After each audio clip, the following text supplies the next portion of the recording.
for in behalf of the Fiesta Wairarapa Pinoy radio show hosts, namely myself, Ryan, our lead host, Ate Kini, and Rika, maraming salamat po sa inyong pagtangkilik sa show po namin. So hopefully next week andito na po si Ate Kini at saka si Rika. Si Rika nag-promise na. So which is really good. So akin lang, personal shout out ko lang po to my lovely wife Michi and of course my children, namely Riani, Rainier, and Renee. And of course our fur babies na si Chloe, si Robin at saka si Riley. Yeah, so to Ate Ani, maraming salamat. Like thank you so much anak for helping mom, helping me, and hosting us during the Easter break. Doon po kami nag-spend ng time ng yung Easter weekend po namin sa kanila. So, thank you ate.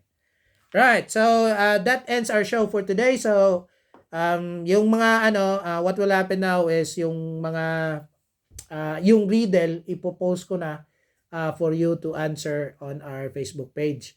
I think there would be 2 maybe 3 Facebook pages that I will put it in the comment section and you can actually answer that. So kung maraming pong nakakuha ng sagot, pipiliin po yan namin live on the show the following week. So dito lang po tayo.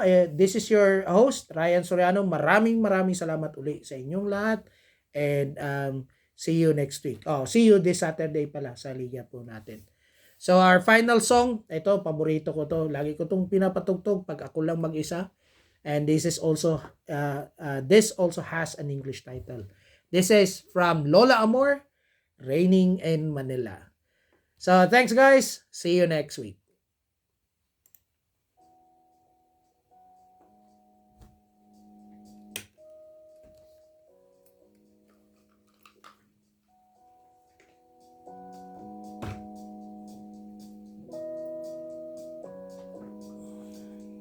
It's